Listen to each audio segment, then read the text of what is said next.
accomplished group of women such as Leslie, Jody, Judy, Janice, Valerie, Melina, and Janet.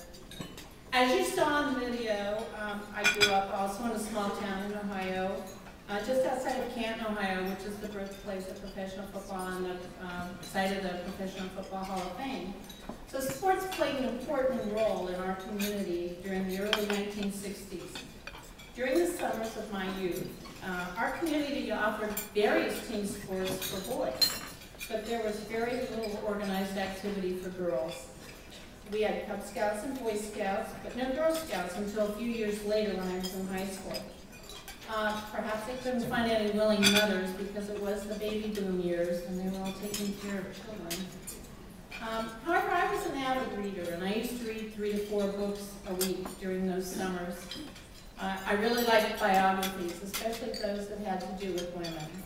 And one of my favorite books was a biography of Juliet Gordon Lowe, who was the founder of the Girl Scouts. I admired her for starting an organization that was just for girls. I admired her for being a leader and for leaving a lasting legacy. Reading about her life inspired me and made me feel that being a girl was special and that I could do anything. It wasn't until the mid-1990s, like some of my colleagues here, that I finally became a Girl Scout when I served on the Mile High Council of the Girl Scouts in Denver. During that time, I developed a great appreciation for this organization that creates an environment for girls to develop their leadership skills and self-confidence. Although I'm no longer on the board, I'm still a Girl Scout.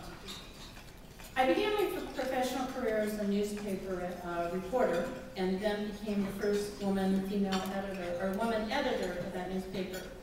I changed careers several times, working in corporate communications in the mining and electric utility industries. Not unusual during those years, most of my role models were men, and these men were our corporate leaders. Naturally, women and men have different styles of management, but at that time we tried to emulate the men. And if you looked in my closet, you would have noticed there were a lot of pinstripe suits. Anyway, that's changed. So what else has changed? The face of the workforce, where we're seeing more diversity. Today, we have an increasing number of women business leaders, although we still can do more. I'm proud of my company, Excel Energy. We have a growing number of female leaders, and many of them are here today, and I thank them for being here to support me. I've had a very diverse and rewarding career. I've had the opportunity to work in several states and 2 countries. Most of the time I've been in the energy industry, which led me to Minnesota in 2000 due to a corporate merger that created Excel Energy. As a senior executive today, I feel a great sense of responsibility to be a good role model for other women. I welcome the opportunity to serve as a mentor and to help others. And I also look to you. There's a lot of role models in this room, and I hope that you will step up and also be mentors and role models for the group of women who come behind us.